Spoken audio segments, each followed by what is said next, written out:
All right, we are set. All right, it is 6:04. I will call this meeting of the library board to order.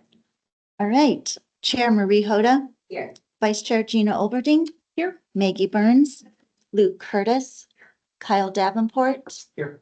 City Council Liaison Chelsea Newnamp. Present.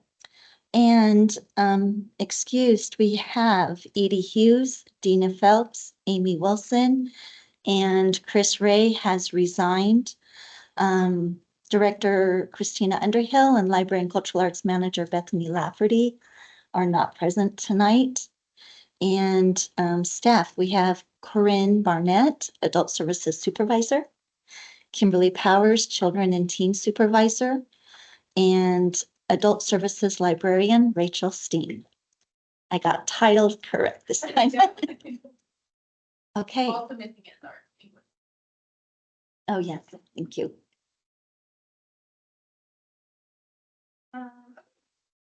Go over the minutes. Everyone had a chance to open the.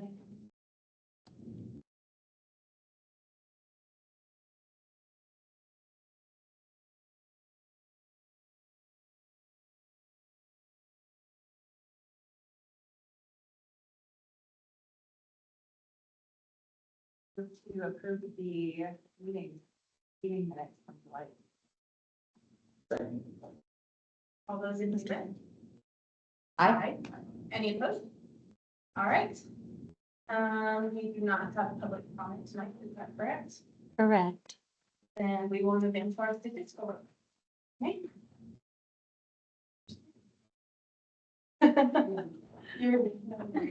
So, a couple of highlights from the statistical report. Our July days of service, we had 29. We were closed 2 days due to Independence Day and a staff in service. The catalog page views have been updated for the year so far. So the 2024 year to date is now accurate on statistical. Use of Libby has increased 46% this year, January to July, compared to the same time as last year, which is pretty amazing. Yeah, Libby is one of our digital services where you can get ebooks and e-audiobooks. You said 46. Yeah, it's 46%. I think that's because of the discontinuation of Overdrive. So Overdrive, Libby is actually an Overdrive product. So it is still Overdrive. Same stuff. It's the same stats. Yeah, so it's just that we've really just seen a really marked increase. We've been making an active effort to push it in the library too. So. And because I need the education, how is that different than Hoopla? Hoopla is a different app that we use digitally, which is actually one of my next updates. So it's another digital service that we provide. We have 3 separate ones. Okay. Canopy, which is mostly movies, it's videos. Hoopla is a multimedia, so there's ebooks, e-audiobooks, and videos on there. And then we have Libby, which is just books, and that's also where a lot of our periodicals are as well. We have a pretty large periodical database. Gotcha. Hoopla doesn't have like the wait time. No, Hoopla is based on credits rather than on like putting things on hold. On Libby, you have to actually put something on hold, or you maybe can check it out. It might be. Gotcha. Yeah. So they function a little differently, and we have different titles and things on each one. Yes. Yeah. So leading into that, Canopy use has actually increased 65% this year, January to July, compared to the same time last year. Canopy is videos. It is mostly documentaries and educational content, but there are occasional films on there, but a lot of them are like foreign language films and everything. So seeing that increase is actually really impressive as well. Yes. So year to date, Hoopla has decreased by 11% compared to last year. However, usage has actually grown 31%. The reason that this happened is because we implemented resident-only access to Hoopla in May of 2023. So what these numbers are indicating is that Inglewood residents are utilizing the service with 100% access. Hoopla also sets a daily usage limit for us, and we've not actually hit that daily usage limit, and we're not hitting our monthly either. which is really nice because that was the problem we were seeing, was that about halfway through the day, our patrons couldn't access Hoopla anymore. They couldn't check anything out because we were hitting that daily usage cap based on our subscription with them, basically. Yeah, so it's actually, Hoopla's gone up as well. We're getting a lot of stuff. Yeah. All right, in terms of questions received, we had 2,636 questions from adults in July. Children under 13, 90 questions, and from teens, 29. No surprise there. I don't like to talk to this. So, the top 50% categories for types of questions asked: account questions at 503, supplies 495 at 17.97%, and then directions 227, 8.24%, and then room reservations 203, 7.37%. Supplies are usually things like, can I borrow a pen? Can I have some headphones? Can I have a USB drive to use for this? And also that also factors in our pantry requests for the snack bags and bagels. So, and account questions are going to be, can you look at my, not can you look at my library card, but why is my account expired? What's my, can you help me figure out a new card? Those kind of things. So that's where those are. Volunteer hours for July, adults, we had 14 volunteers doing 87 hours. Teens, we had 24 volunteers, a total of 206 hours. And we had 3 teen interns that completed a total of 26 hours together. Yes, and then as a side, we wanted to talk about the seed library that was a major success this year. The EPL Seed Library was open from April 3rd to August 1st. EPL gave away 912 seed packets. So assuming that each patron took 5 packets, that would say that we probably served 182 patrons. This number is likely higher because a lot of patrons took this. So patrons checked out an average of 50 seed packets per week during the seed library. We received donations from 8 organizations and 3 staff members for a total of 864 packets. And EPL actually purchased an additional 100 seed packets using our programming budget. So our total seed inventory for the seasons with donations and purchases was 964. That included veggies, tomatoes, herbs, flowers, wildflowers, and native plants.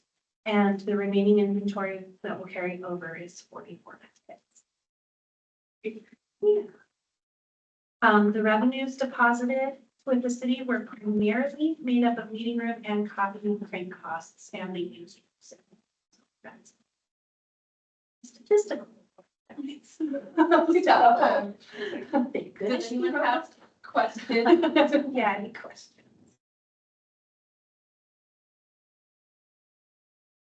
I would just like to add on the side about Libby that I also have a card from my childhood in North Carolina at a huge library system, and they never have that I've used. And our system is very attuned to the front and top. That is great. Good job. Good job, librarian. Yay. Yeah. All right, let's move on to the action plan. All right. Oh, this is. Yep. There we go. You're on. So there's really only one update. It is in the library operations section. And get the end. Last page.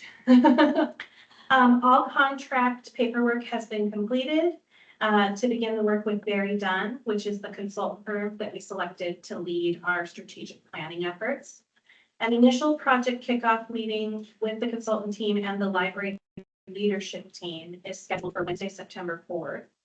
And this meeting will mark the beginning of the project, and from it, additional dates for meetings and focus groups with community members and other stakeholders will be.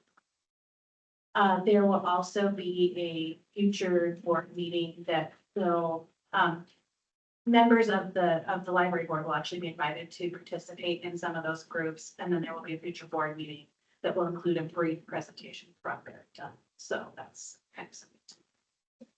And they'll do an overview of the approach and just an update on the progress. So, yeah. Good forward to that. Great. Any questions? Well, Corinne, you may or may not know the answer to this, or maybe Debbie does. In regards to the library strategic plan, is there anyone else from the city that's gonna be involved with this? Cause I keep wondering how the city can, how our library can better serve our city as a whole, right? And so not just as a standalone service, but how does it integrate with other parts? And I know like we have the parks and library, like all of it's under the same umbrella, but wondering how it might interact with other departments. You might not know the answer to that. I may not be completely correct in this, Mhm. but that, the whole thing about stakeholders kind of being involved, yeah. I believe that that's not just you all, but it will be other members of the city. Not only people that work here, but they're also going to be polling community members to do some focus groups. Yeah, So I do think that there is going to be more of a citywide participation in it. okay. This initial one is to really meet with the leadership team, just to say like, here's what we're struggling with, or here's kind of what we'd like to know. Yeah, And I think it's gonna be about 3 hours. And Yeah. that's what they said, so we're gonna really get in depth with it. yeah. And it sounds like they're gonna be, then from there, moving out and seeing who else in the city to. Sounds great. Yeah, I think. Thanks, Corinne. Very Nope. Well, no, and I kind of made the assumption when it's, Yeah. you know, things like this Yeah. generally involve someone like the city manager or, Right. you know, Yeah. people like that, so. Debbie. And I think Tim Dodd, also our deputy city manager, and he's, doesn't he oversee the strategic plan for the for citywide? Yeah. And I think he's involved also with the library one, so there's that Very connection. Big part of helping us. get Kinda the hands-on company and with- everything, yeah. so I do think that he's. Great. Yeah. Yeah. Yeah, looking forward to that. That's it. Anything else? I think that's it for the action plan. Okay, so then we can, we no longer have any budget, so, we can move on to new business with a summer reading update. Miss Kimberly, sorry, Kimberly Powers. Well, I will Miss Miss forever Miss Kimberly, to me. that's not a problem, so I will stand up here and, You're not dressed as like a rabbit, dog, I will- giraffe. yeah, skunk is probably the best one for some reason. I switched schools and the other school, it didn't make sense, but I didn't have time to change, so I was skunk there too.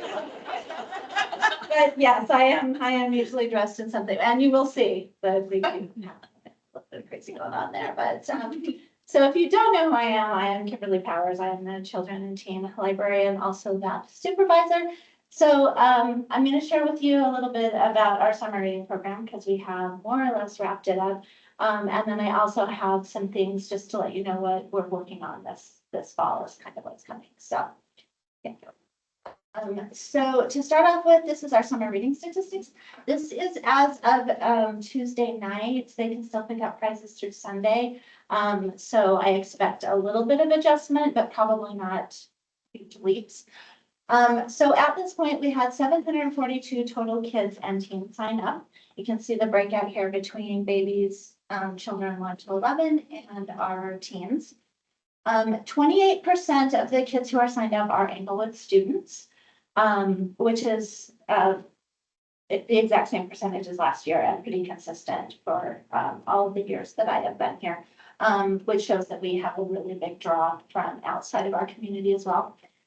We offer the kids and the teens the opportunity to do a second reading record once they complete the first one, if they would like to. So we had 244 kids who took a second reading record. So our completions, we had 568 complete 1 or 2 records, which is a 58% completion. And again, in perspective, most libraries are happy with if they can get to the 30s. So we have always been very happy with those completions, and that is the one thing I could see by the Sunday we could probably buck into 60%.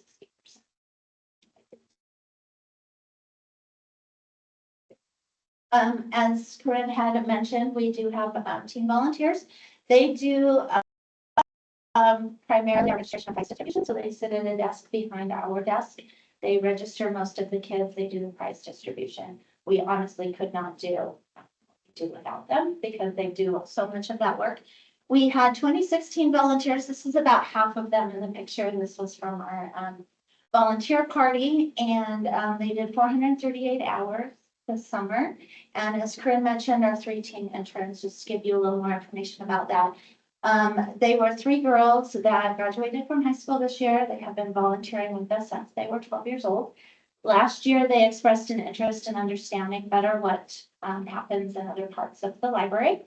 So we set it up that they came in for 2 hours each week over 8 weeks, and they learned about circulation, reference, book buying, tech services, archive management, program planning, displays, and promotion. So we started it off.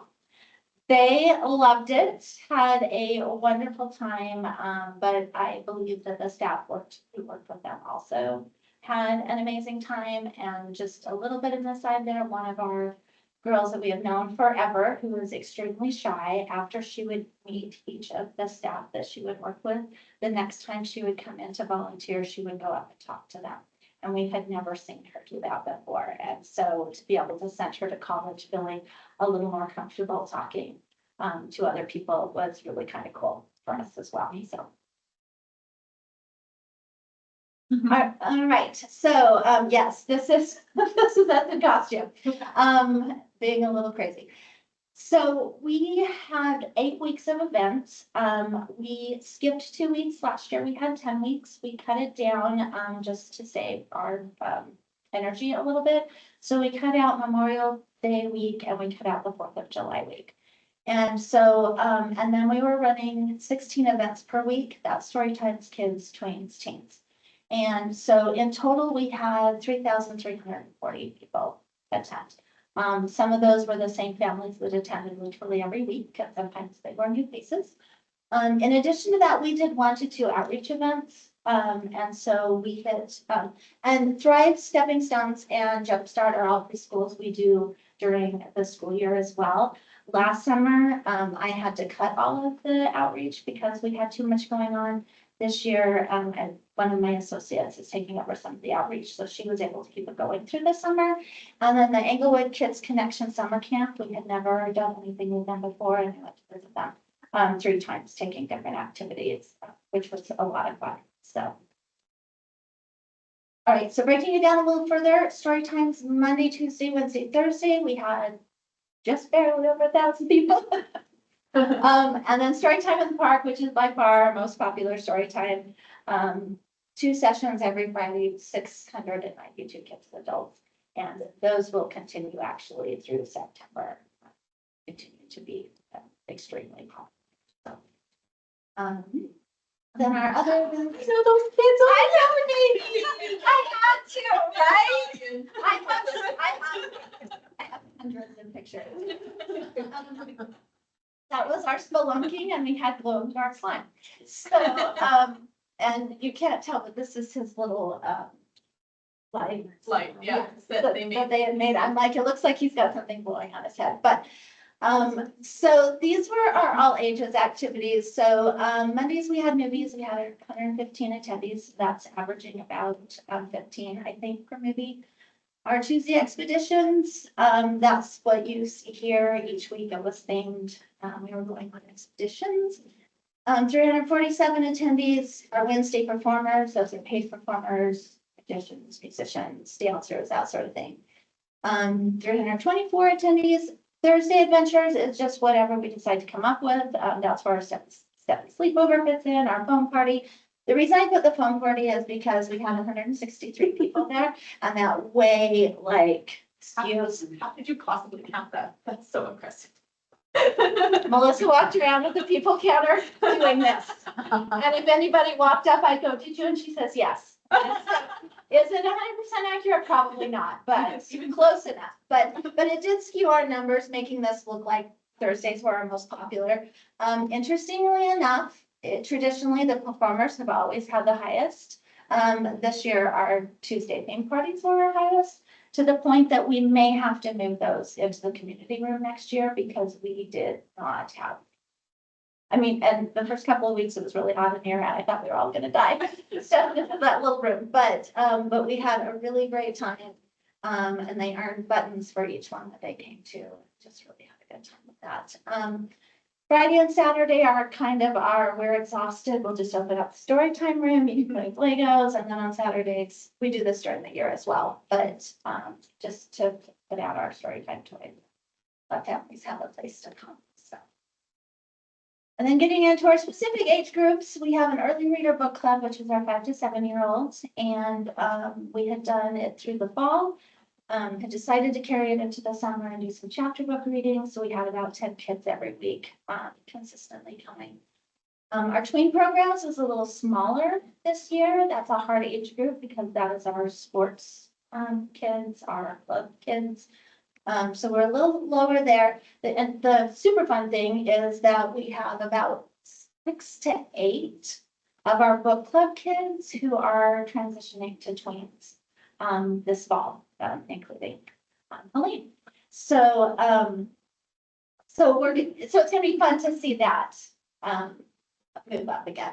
And then our teens, we have 2 programs. Our Tuesday hangouts are really for them to come in to the teen room. They play the Switch, board games, anything like that. And we had, I think, an average of like 7 to 9 each week. They are predominantly young men.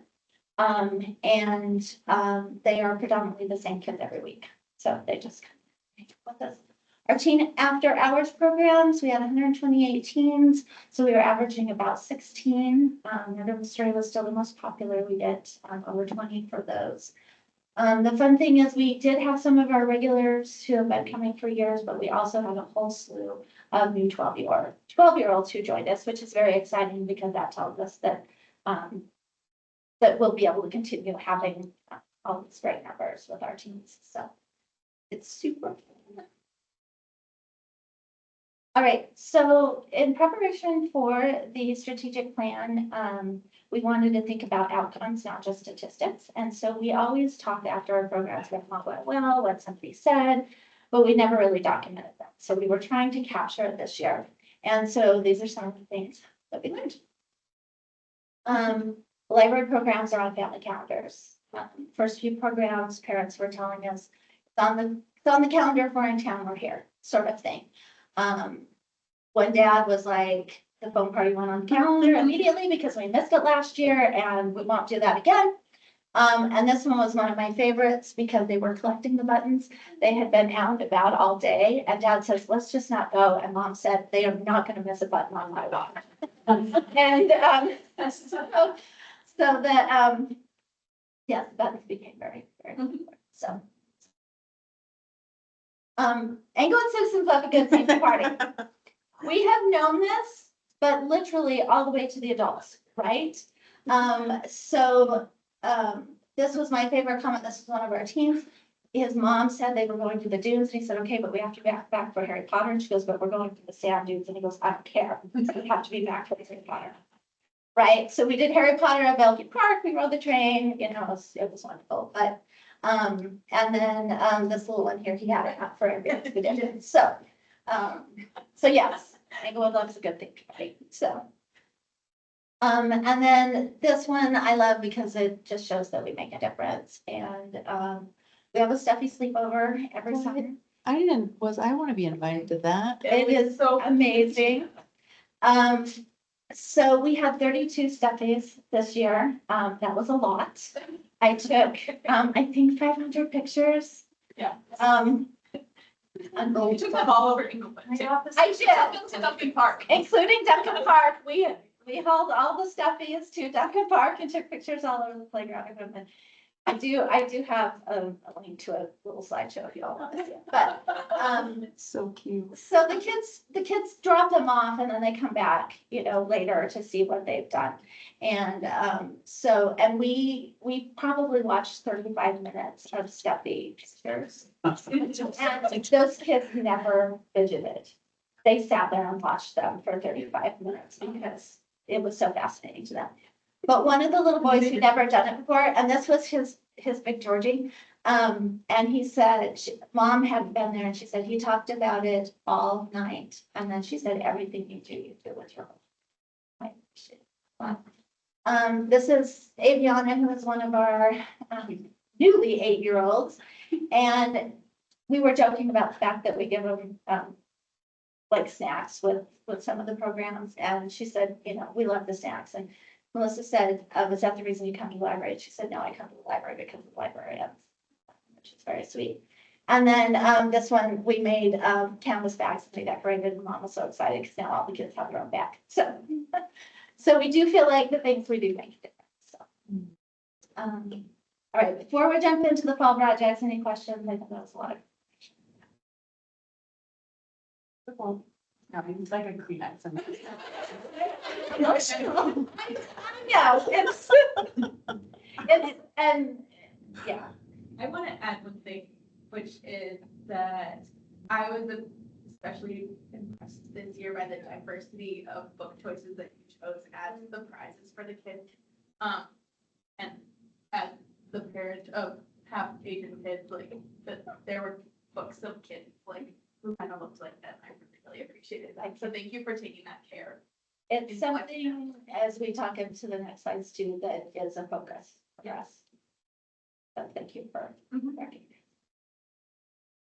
All right, so fall projects, leading in from what Marie said, we had a bin called Our World, and it was just full of books that were diverse but belonged to other places. And I took a course about how to use picture books, you know, to help teach diversity and equity and inclusion and social justice.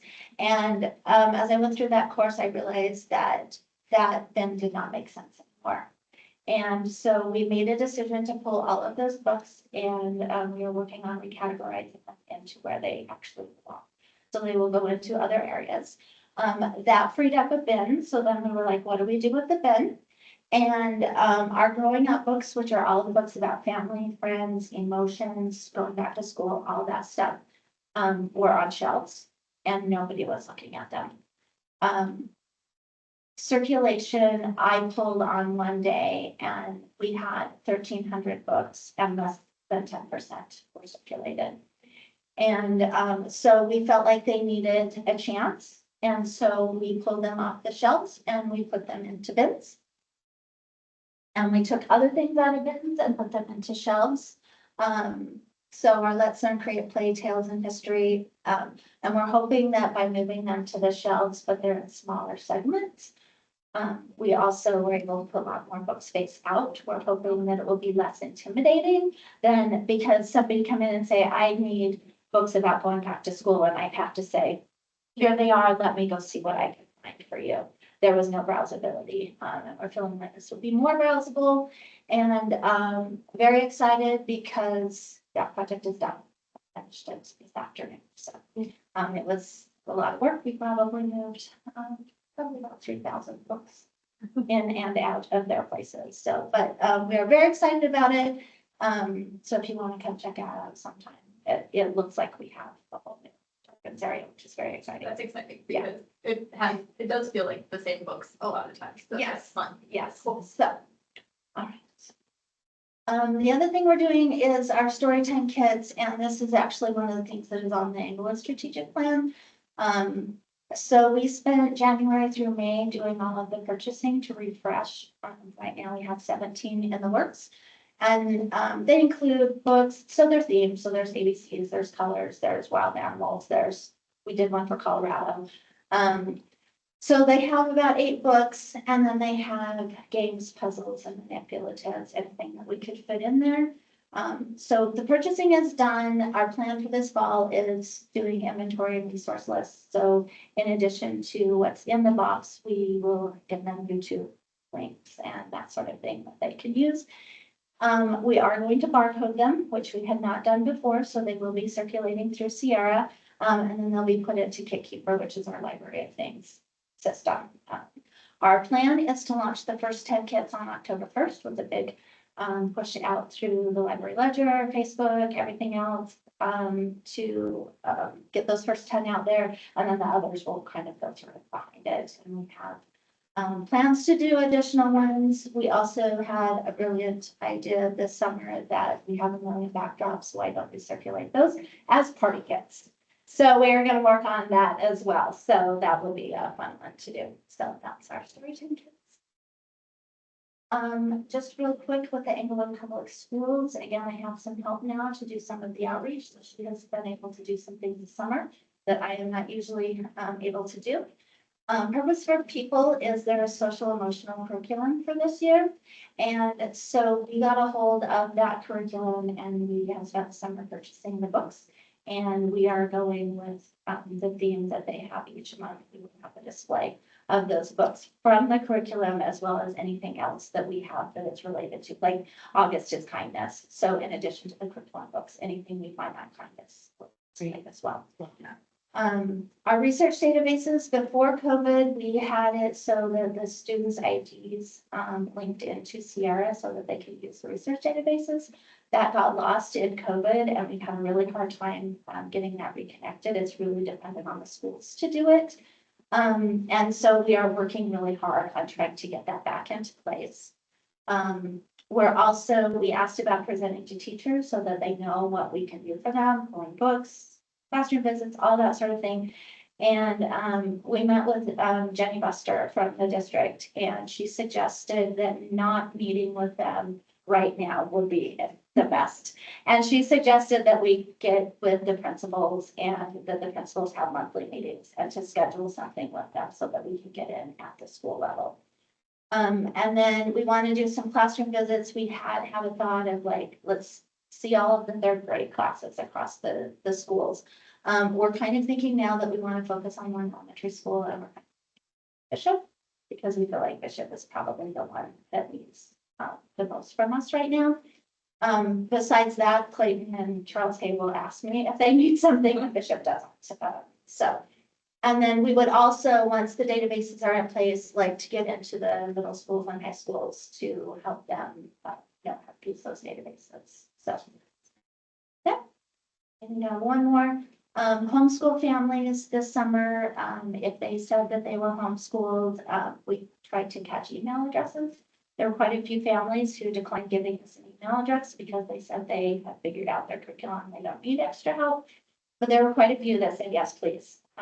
So our plan is to schedule something, probably September, October, where we can bring those families in, we can share with them what resources we have, but also we can find out how else can we help, because that's always our biggest challenge is we don't know how to help the homeschool families because they kind of need to tell us what. Yeah. So. Sorry, a lot of information. Thank Any you. questions or? So much work. Wow. Thank you. You are just the best. The best. Like, nothing else, like, thank you. I know that I'm very partial, like, my kids have been going here since they were 3 months old and obviously active in the program. So, like, I appreciate how much it's changed over those 8 years that I've had kids and like the involvement with the school. I appreciate that a lot. In case you guys didn't know, Marie's oldest to leave is actually the little baby that's in Facebook. The one with the little that says hi, that's the lead. So Also funny enough, in the Englewood magazine. Yeah. yes. And I'm like, could somebody have asked me if I had a more? Yeah. It's adorable, but I'm like, that girl's 8. Yeah. It's 8. Yeah, but also that 8-month-old picture. Yes, I know. How do you change it? You were on the cover of Englewood magazine. So, Yeah.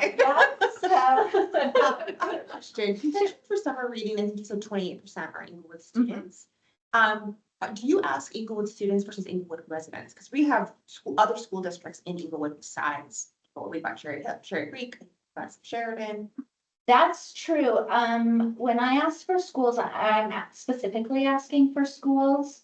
Yeah, not But yeah, but that's a good point, because I also know that there are residents whose kids go outside of Englewood. So that's something to think about next year to ask that question as well. Part of the reason I asked for school is because there's a competition with the Englewood school. So the school that has the most kids who complete this get a trophy. I get to keep it for the year. And so that's the main reason I asked for schools, but that's a very valid point. There's probably a lot more residents who are actually participating than that number implies. Now, I'm curious, it's something that we're having this conversation more broadly in the city right now, because we provide so many wonderful services that people from outside the community use, and people inside the community don't use them. I think many aren't aware. And so we're trying to get a better idea of how are we reaching the citizens who the tax dollars are paying for Right. these, opportunities. And so having some of that data is just helpful for us in like the broader conversations we're having as well. Sure, yeah, no, that's a very valid point. We'll make a note to ask that question as well next year so that we can get that information. Because, yeah, we, we promote directly to Maplewood schools, we go into all of the elementary schools and middle school and talk about summer reading, but it's also talking to the kids. And if you have a parent who's, and we send out the flyers and all that kind of information, but if you have a parent who can get them here. Doesn't have to like them excited. Right? Some of them get excited enough that they make mom and dad come, but yeah, some of them, they just can't get here. And I mean, Bishop is a key example of that, right? Because they are literally down the street. But is our lowest number of participants. But it occurred to me this year that there's a lot of people who go to Bishop who are more in the Baker Park area, that it probably is hard for them to get over it. Bishop is also the smallest school, so like the ratio would be interesting to see. Right. But so that's one of the reasons that we felt like we wanted to maybe put a little focus into Bishop to see if we could get more information to the parents so that the parents also know.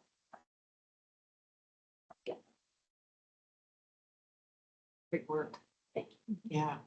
Wow, it's impressive. Thank you. I don't have any children and I'm like, I want to be a part of all those things. I mean, it looks wonderful. Yeah, we had So, yeah, nice work. I had a meeting the afternoon of the Sunday sleepover for a project I'm doing, and I could not go. And the kids were like, "Can you please bring us?" And he's like, it's not his thing, but he knew it meant a lot, so. Yes. Yeah. I think if that and the phone party ever went away, Yeah. they might, riot. Mhm. That and bubbles and story time, just saying. Yeah. But The staff has a lot. Yes. yes, A lot of the staff write, the staffies write letters to their people. And so the staff gets to write the letters from the staffies. My favorite this year was, I wrote from a triceratops named Rhino. Yes. the names are The spectacular. names of the baby, the stuffies. Also, we asked them things like, what's your favorite bedtime story and all that kind of stuff. And there was a lot of Taylor Swift favorite songs that year. That and the ABC song, I think, were our tops. But yeah, it's a blast for staff. We have. Thank you.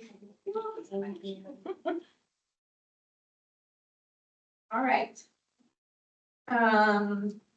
Thanksgiving closure. Thanksgiving closure. So I have been tasked with asking if the library can close at 5 p.m. on Wednesday, November 22nd, which is the day before Thanksgiving. Beth took a look at all of the local public libraries and noticed that many of them close at 5 p.m. Normally, we would close at 7:30 on Wednesday.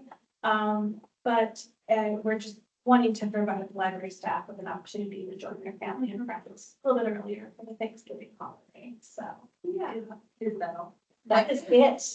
That is literally what I'm asking. Yes. Is that all it is? Like, you're not Beth, you can't answer this. Right. But it's 5 early. 5 is early, and I think that would be good. I just, as an aside, Wednesday is the night where we typically have the most difficulty staffing. Yeah. But, just we already have Thursday and Friday where we're closed because the city is closed. So I think that letting our staff kind of go that day would be good. And, apparently, which one is it? Venus closes at noon. Yeah. They are only open for like 3 hours that day. So, yes, but which I was just like, really?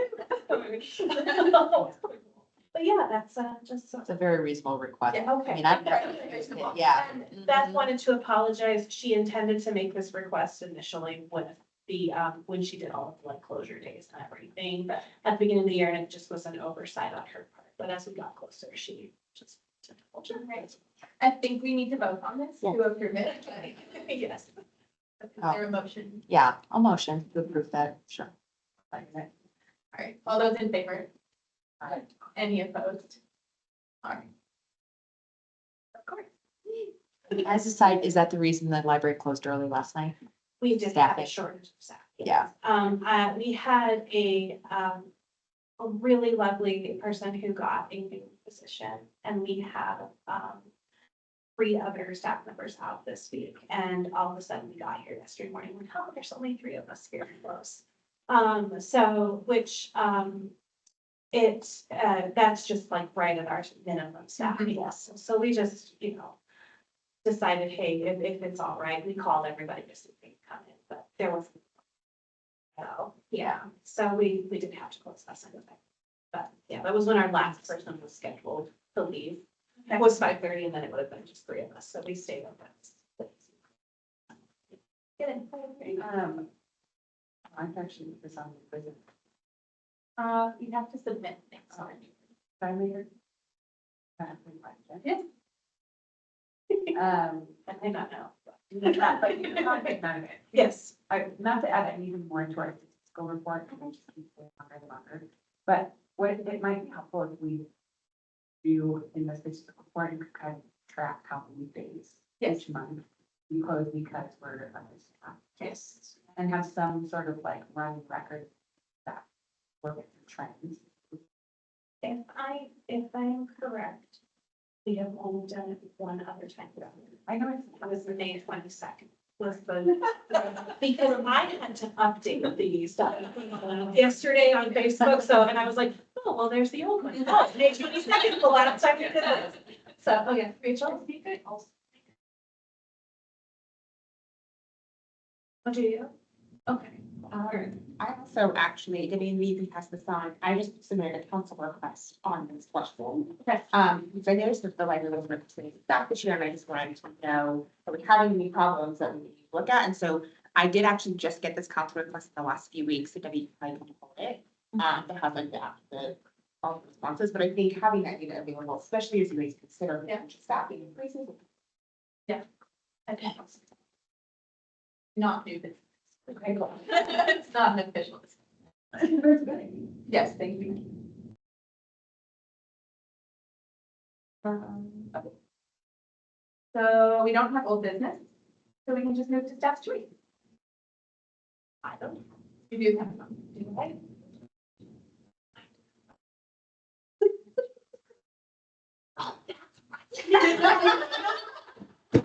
Bethany? No.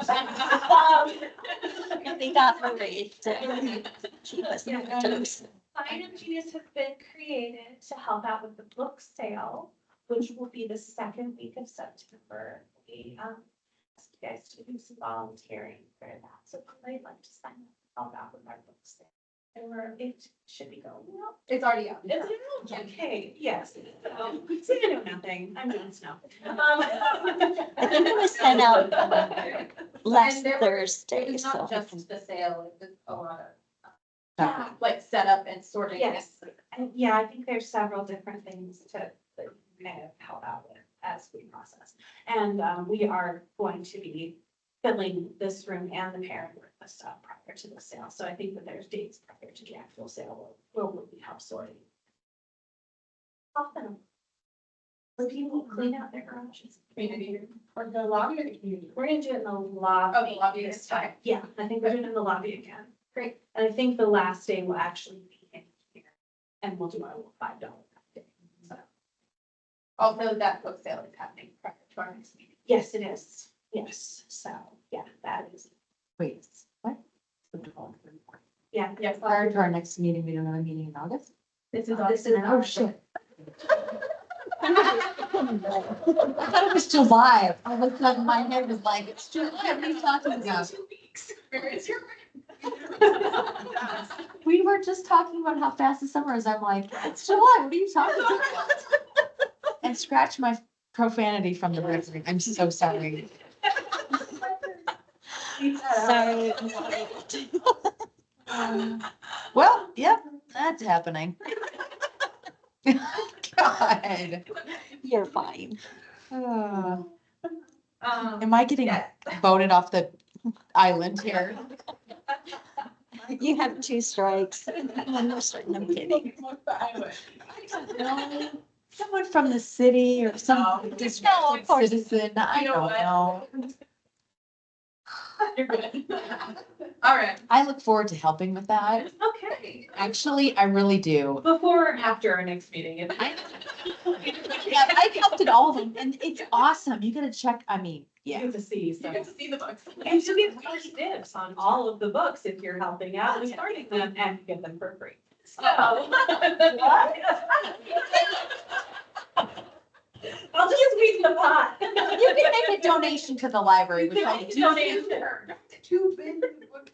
I know. In my car right now. You should, okay, so somebody at the last one donated, I'm such a nerd, donated a ton of Dungeons and Dragons novels. Oh, And I have like 6 bags at home. You took all Full of Dungeons, yes, because I was like, these are gold. And I was like, no one else can care.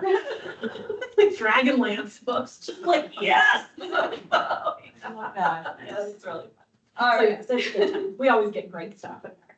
there's the, all right, board members' choice. Chelsea, do you have anything else from council that you would like to share?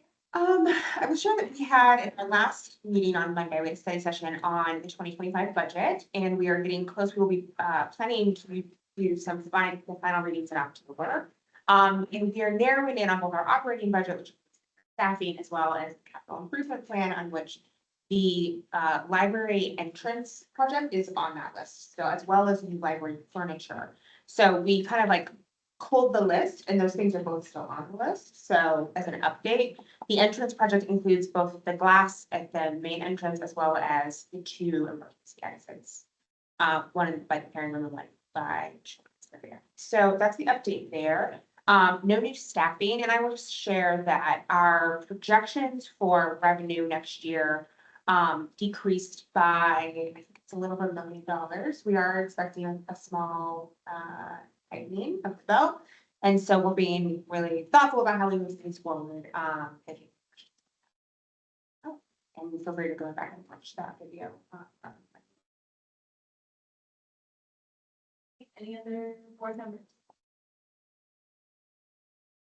I'm just really glad to be back here in person. It's so many meetings. I'm very happy to be here, and thank you, Gina, for. I am too. I'm, You did a great job. we need an actual captain to steer the ship. All right. Anyone else? We can adjourn. It is 6:52. Thanks, everyone.